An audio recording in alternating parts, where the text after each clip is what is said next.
যারা বাড়িতে পরিচারিকার কাজ করতেন তাদের ডিম্যান্ড, মানে তারা যে টাকা কাজ করতেন তাদের প্রায় রোজগার এখন ডাবল হয়ে গেছে। কারণ যারা সীতা, সবিতা, লক্ষ্মী বলে কাজ করছিলেন, শাখা সিঁদুর পরে একদম লাল পাড় শাড়ি পরে যারা কাজে আসছিলেন, অনেকেই নিখোঁজ হয়ে গেছে। মানে এই যে এখানে এসে নাম বদল করা হচ্ছে, এখানে এসে ছদ্মনামে ধরা হচ্ছে, এদের চিহ্নিত করে দিচ্ছেন পশ্চিমবঙ্গের মানুষই।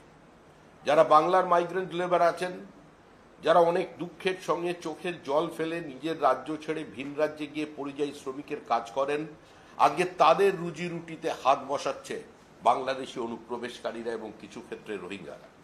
কলকাতায় তো কার্যত একটা কলোনি বানিয়ে ফেলা হয়েছে, কি নাম ওটা? গুলশান কলোনি। কসবায় 1 নম্বর ওয়ার্ডে 108 নম্বর গুলশান কলোনি তৈরি করা। এই গুলশান কলোনি মানুষজন কারা এলেন? রবীন্দ্রনাথ ওপর থেকে পাঠিয়ে দিয়েছেন। শরৎচন্দ্র এদের চোখের জলের হিসাব নিয়েছেন। কোথা থেকে গুলশান কলোনি চলে? আজকে কোথায় সল্টলেক পুলিশ কমিশনের পেছনে কারা বসে আছে? তাদের চিনিয়ে দিতে পারবেন? ক্ষমতা আছে আজকে বিধাননগর পুলিশ কমিশনারেটের। দিনের পর দিন পশ্চিমবঙ্গবাসীকে চরম বিপদের দিকে ঠেলে দিচ্ছে, ধ্বংস করে দিচ্ছে তৃণমূল কংগ্রেস। আমরা আগেও বলেছি, আবার বলেছি, যারা ওপার থেকে আসা হিন্দু উদ্বাস্তু আছেন এবং যারা ভারতীয় মুসলমান আছেন, যারা এই দেশটাকে দারুল হার্ব বলে কিংবা নাপাক বলে ছেড়ে চলে যাননি, তাদের কেশাগ্র কেউ স্পর্শ করতে পারবে না বিজেপির যদি যতক্ষণ থাকবে। 1946 সালে 1947 সালে আমাদের এই ক্ষমতা ছিল না। আমাদের ক্ষমতা থাকলে আজকে এই দেশকে আমরা ভাগ করতে দিতাম না। বাংলার সঙ্গে এবং বাঙালির সঙ্গে বিশ্বাসঘাতকতা করেছে কংগ্রেস, আর সেই কংগ্রেসের গর্ভ থেকে জন্ম নিয়েছে তৃণমূল কংগ্রেস, ডিএনএ এক। এরা রবীন্দ্রনাথের সঙ্গে প্রতারণা করেছে। জালিয়ানওয়ালাবাগ হত্যাকাণ্ডের পরে রবীন্দ্রনাথ মিটিং ডাকতে বলেছিলেন যে তিনি প্রতিবাদ করবেন, তিনি টাউন হলে বক্তৃতা করবেন, তিনি সভাপতিত্ব করবেন। কংগ্রেস মিটিং ডাকেনি। রবীন্দ্রনাথ হাতিয়ার হিসেবে ব্যবহার করেছিলেন তার নাইট উপাধিকে ত্যাগ করে। আরো কিছু বললে বিতর্ক বাড়বে। আমি আর অন্য কোনো মহান ব্যক্তিত্বের সম্পর্কে কোনো কথা বলতে চাই না।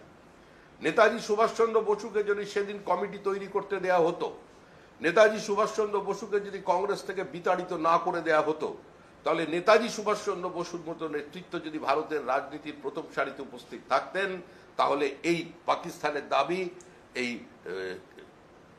আমাদের জিন্নার দাবি, যদিও জিন্না পরবর্তীকালে নন প্র্যাকটিসিং মুসলিম, উনি হঠাৎ অন্যদিকে চলে গিয়েছিলেন, তার একটা পরিবর্তন এসেছিল রাজনীতির মূল স্রোতে। এবং একই সঙ্গে আমাদের ওই সারে জাহাঁ সে আচ্ছা খ্যাত কবি ইকবালের যে দাবি, সেই দাবির কাছে সুভাষ বসু মাথা নত করতেন না।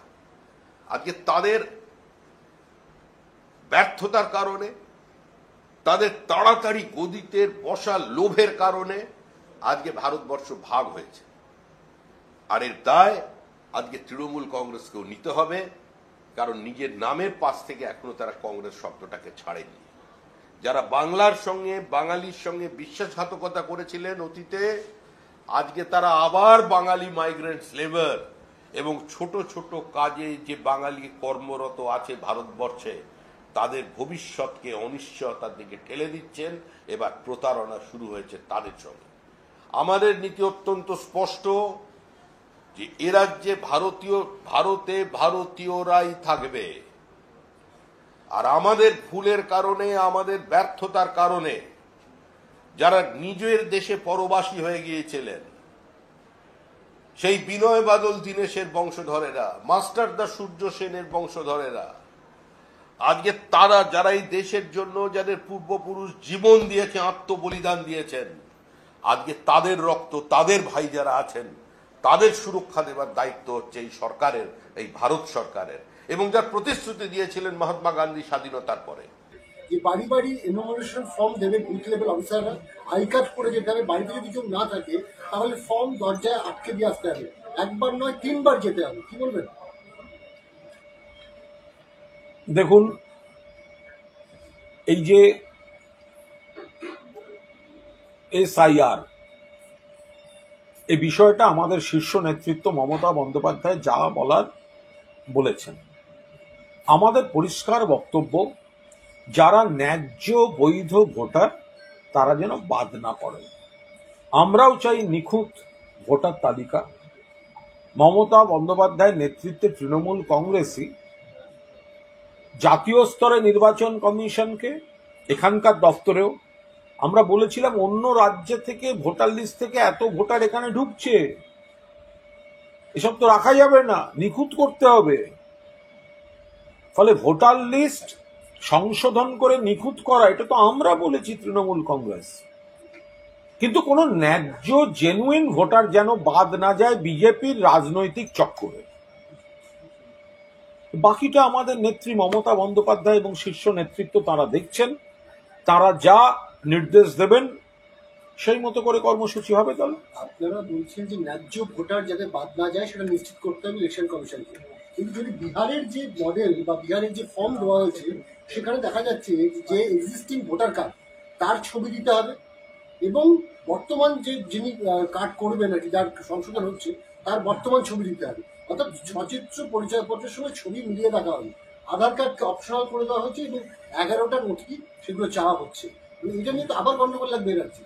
দেখুন, আমরা আবার বলছি যে সাধারণ মানুষ, গরিব মানুষ যারা বছরের পর বছর ধরে আছেন, সকলের সবসময় সব কাগজপত্র নথি নিয়ে তৈরি থাকা সম্ভব হয়তো হয় না।